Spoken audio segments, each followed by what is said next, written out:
Nick, you actually mentioned something really provocative the other day when we were chatting, and it was around who needs a transformation program anyway. And I thought, oh, that's juicy enough and contentious enough to be able to talk about in our session today. So tell me more about what you mean when you say such saucy things. Well, yeah, obviously, it's always good to say that, particularly to program directors and program managers. Yeah, actually, you don't make change happen. But to be perfectly candid with you, programs don't make change happen. If programs made change happen, then it would be really easy. But the fundamental is that, particularly in the sort of fast-paced world that we're looking at today, where things are changing so fast, it's very, very difficult for an organization to say, right, we've got a program here of change. It's going to take us 3 years to do it. We know what the future is going to look like in 3 years' time, so we're absolutely clear what outcomes we want. We know what the benefits are going to be. And you start your program, start your thinking by saying, this is what we need to do for our organization, because the world is no longer like that. It's about those organizations who are able to change much more quickly. And that's the reason, I think, why programs don't work particularly well. Absolutely. A couple of things that you mentioned as we consider what to do is maybe framing as part of our conversation that kind of world that we're in. Much is being said about just the acceleration. I think in our work, we're ready at the helm for change and things changing and prone towards those activities. But it seems to be that there is a level of speed and rapidity to factors that are happening, and multi-factors as well.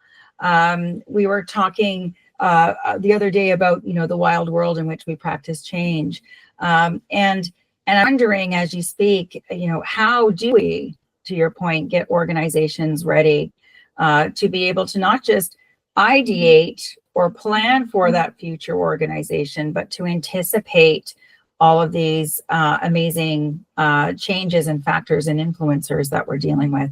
The two things which I often think are quite important is that you start with the whole concept of, okay, well, why are we in business? What are we in business to do? I think the rationale for doing things in particular ways has radically changed. And so I start with the question, why? And there are two things which I think are quite important when you're thinking about the why. You start thinking about, okay, well, what's happening today? What's going on in our industry, in our sector, in our organization today? What do we want to happen tomorrow? So what's going on? What could be happening tomorrow which will make us successful?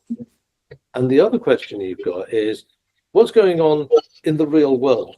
Because that's the bit where we didn't traditionally within programs focus very much. It's all about how can we make sure that the internal business, the organization, is running better.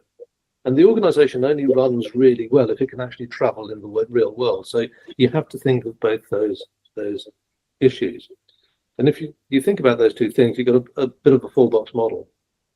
It's interesting, you mentioned about the idea of operability, landing the changes. And I think you're right. There has been a program view of what that delivery is, by definition of what that initiative size, scale, scope, magnitude, that definition of what does done look like. But I absolutely agree. Probably even before maybe it was chic and trendy. That really good change that sticks is change that works, that people are using, that they're performing in. So this idea of having it be operational and used and applicable is probably more important than ever, given the shifting landscape that we're working in and living in as well.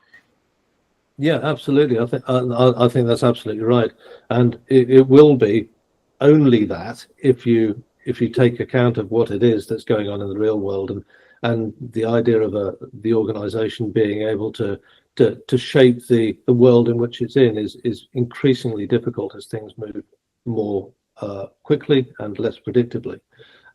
And we are really working in a global community now, which we perhaps weren't even 25 years ago. We were less globalized than we are now. Oh, for sure. So from that perspective, I think if you start by thinking about what your market's going to look like in the future, understanding the direction in which your business and your market is going is really important. And then understanding who is joining you on that journey is equally important. So having that big system view is really important, and building those relationships is really important. Before we jump into the people perspective, there are a couple of things that I think are important to call out or explore in your last statements. And one of them is about that predictability, that level of anticipation and planning.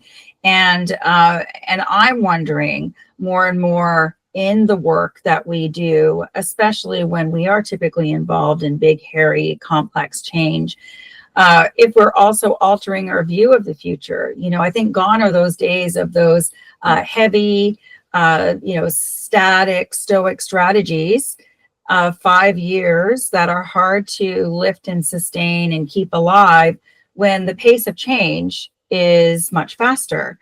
And so I like your idea of there being a level of agility, if you will, an idea of iterative, expected, continuous questioning, that if it's not a program, is a challenge to the program in terms of how we program, if you will.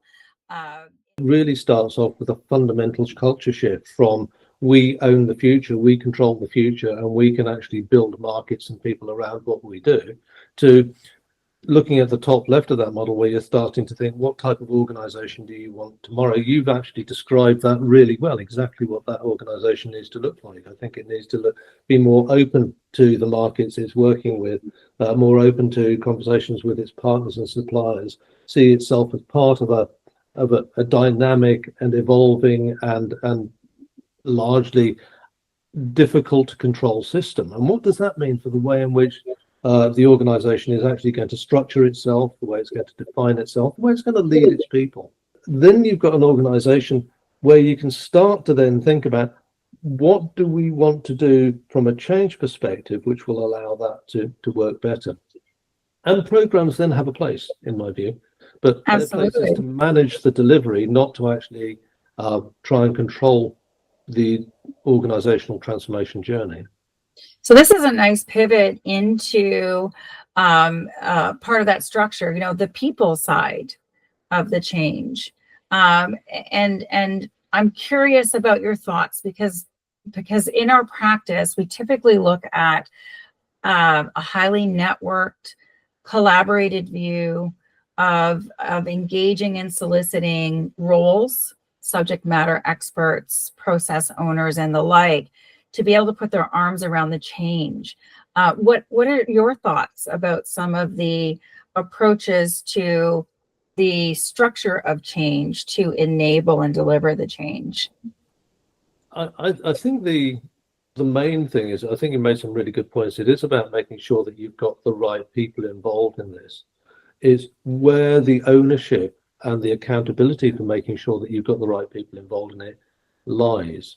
Now, most of the transformational change programs that I've been involved in, what tends to happen is that the executive and the senior leadership team will identify the need for a major program of change. What then happens is that they'll probably find a change partner, but the minute they bring in a third party and they take people out of the real world and put them in the program, they're creating a human divide between the organization and the people who are actually building the change. And what tends to happen is there becomes a complete absence of leadership, because the program isn't really interested in leading the organization. They're interested in building the products which are going to enable the change to happen. So absolutely, they'll be involved in creating new systems, new processes, restructuring, and so on and so forth, but they're not actually going to be impacted by it at all. So everything goes program ways. Everyone talks about the program, and no one really talks about the real world. So programs tend to be the absolute killer of real change leadership within the business. So if you actually change the role of the program to be an enabler, a management enabler of the business ambition and leadership, it becomes less dominant and becomes more enabling. And that, I think, is a critical thing. And I think there's a great argument, well, justification, if you will. I think that all of us as change managers and transformation experts have been deliberating forever. and that is that change management as a discipline and as a practice is in its own right a parallel discipline to program management, to program ethos, because many things that you say, it's not anti-program per se, it's just that they are very much involved in the time and materials, the deliverable, as it were, as you said, that manifests in a wheel or a cog or a specific systemic outcome that people can use. Whereas change, to your point, comes in and really looks at, that's all well and good, folks. But we have a vertical and horizontal need to be able to align and enable and empower the very individuals inside and outside the organization, as it were, that need to be using this stuff that you've so well delivered on time and on budget. Putting program management in its place is it creates the capacity or the gap which the organization and the whole of the human system has to step forward and fill. If you allow program management to take too big a role in people's views, then actually it allows everyone else to step back. So the thing that I think is really important is that programs begin to pull away from doing all of this to allow the organization and the human system who are going to be responsible for making it work after the program has been completed to step forward and start taking ownership so much earlier. And it's a wonderful thing to see happen, right? And that's so important. And you can't do that when you've got a whacking great program sitting in the middle saying, we're telling you exactly what's going to happen in the future. And the last thing you want to change program, you want it, but you want it in the right way, on the right conditions. And it reduces change fatigue, it improves governance, and it improves leadership. And that's why I think we need to start, basically giving programs the right place.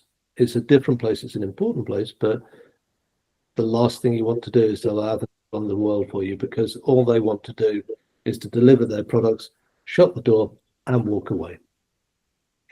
And on that note, folks, join Nick and I as we explore more about what these human systems look like, how we've enabled communities within and without organizations to be empowered and enabled by change, and also be good partners to program management. We don't want to dismiss that.